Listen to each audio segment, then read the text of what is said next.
Ain't no half stepping, Marcus J. We are back. Thank you so much for hanging in there with us to get in on the discussion. 804-447-0601.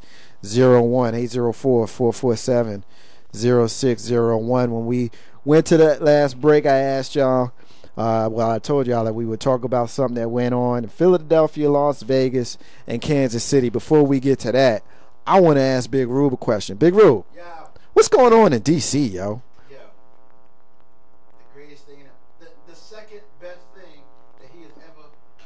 The second best thing that Shanahan probably has done since he's been here. The first best thing is he drafted RG3. Finally. If we drafted somebody that's worth a first round draft pick. Because Trent really ain't done the job right.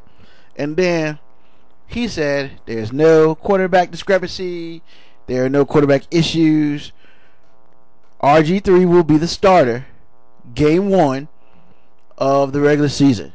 Period, point blank. He is our starter. We gave him too much for him. There's no way that he's going to sit on the bench and twiddle his thumbs and sit and wait and all this other garbage. So, with that being said, the whole RG3 Kirk Cousins thing, done. There is no issues there. RG3 is the starter. Period, point blank. Whether he's great or he sucks, he's the starter. Okay, yeah, great. He's the starter. But you know what? Your number 2 now has to compete. Okay, and your number 2 is who? To me, it's Kirk Cousins. Yeah, but they just drafted. But hold on. How do you draft 2 quarterbacks in the same draft? In the same draft.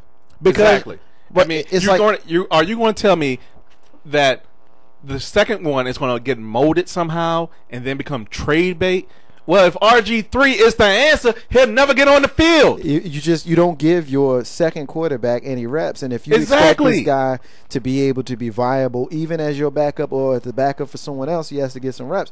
And he's a rookie. We're not talking about Mark Brunell backing up Mark Sanchez. Okay? Exactly. We're talking about a guy who, practice. Came out of practice, man. I mean, really, it's a rookie. I mean, it's not a game. I know it's important. I know those of you Redskins fans have had a long last 20 years since the Doug Williams era, since you had anything decent to watch on the football field, with all due respect. But at least you can say Mark Rippon era, please. Anyway, that is our last Super Bowl champion. I would like to be honest with you and say that while I do believe that RG3 is going to have a good career and he's going to make Washington a fun team, y'all got a lot of issues that extend beyond the quarterback. So go ahead and be happy. Go ahead and be fond of the guy. Don't go ahead worry. And get your jersey. Go ahead and fold your arms. So go ahead and dispute me, man. Go ahead. What you got, man? What you got? Kirk Cousins in the 4th round was the best player left on the board. It's that simple. Okay. I mean, do we need another quarterback? No. It all depends. It all depends how you think about it. To me, he didn't want to bring back old Jet Beck. I gotta get a quarterback, so I had to bring back Beck. 1, 2. Kirk Cousins is a viable backup already. How do you say he's viable? He hasn't played one snap in the NFL. I mean, we're talking about the person from the team who now has a starter who didn't even get drafted. But I'm saying that's a diamond in the rough. How come Kirk Cousins isn't? That's talent. How come Kirk Cousins isn't? You sound like Jaron over there. How come Kirk Cousins is a diamond in the rough? Because you drafted him. Okay. And so Tom Brady's not a diamond in the rough? When is he going to get time to get some reps? In preseason? Practice. Preseason. Yeah. And when we blow people out, RG3 going to get his? RG3 is not going to play all 3 preseason. Okay. Are you insane? Did you just say y'all going to blow somebody out? After we blowing people out. Okay. You're playing with the middle again. Furthermore, who is the backup quarterback for Dallas? I know his name. We just got him from Kansas City. I know his name. Kyle Orton. So you have a better quarterback on your bench than you have starting. If you say so. He has a better winning percentage. Okay, but he's still not the starter. So right now, both of your starting quarterbacks, or your first and second, are 0-0.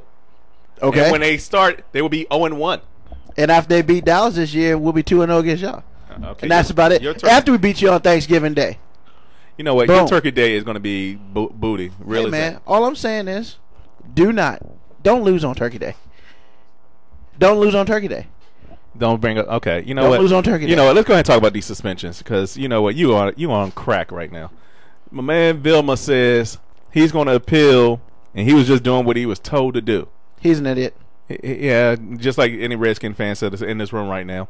But why would you still admit to doing any of that? That's got to be crazy.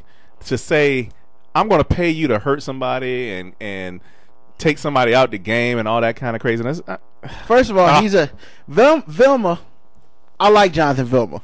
He's a University of Miami Hurricane. Now, well, that speaks volume right there. he's a big Hurricane. Fine. However, what he did was incredibly stupid. I mean, admit it or not, it's just dumb. You just don't sit there and you put bounties. And like, I can't remember who it was. I saw it on a commercial. These dudes are getting paid millions and millions and millions of dollars. One, what's $5,000 for a hit? $10,000. What's $10? What's that? Yeah. It'd be different if you were playing check by check. Hey man, you get like $250 a year minimum. I'll be honest with you. That's stupid. Every time I heard about the bounties, it was dumber and dumber and dumber to me every time I heard it, because the point that you just made was the question that I always had. If you someone, and let's just make this small numbers just so we can kind of relate to it. Let's say you make $50,000 a year. Mm-hmm. You make $50,000 a year. If somebody told you, Big Rube, I need you to do something that you ain't got no business doing at your job, I give you $5. Most people may not notice that you're doing it, but you ain't got no business doing it. You make 50 G's, I give you $5. That's the dumbest thing ever. But do you understand what I'm saying? Oh, most definitely. To put it in language that we can all understand, this is what they're doing. Yeah. You make 50 G's and they paying you $5 to do something you don't have no business doing. Yeah. That's to me the level of idiocy that we're dealing with here. And plus, I will go on record as saying that I'm not a big fan of the commissioner, but this is by far the best thing this dude's ever done since he's been there. I like that he suspended Jonathan Vilma for a whole season, and I liked that he said why he did it. I like why he said why he suspended the leaders. He didn't suspend the drones out there. Yeah. He suspended the leaders, because if you don't cut the head off, the body can't move without the head. Yeah. And you know what? I think that Jonathan Vilma is an idiot. Yeah. I think all those guys are idiots who got suspended. So you okay with the amount of time that they all got? You know what? I'm surprised they all didn't get suspended for the season. What about you, Banks? You have any issues with the amount of time they got? I'm just surprised there's only 4 people. That's my biggest thing.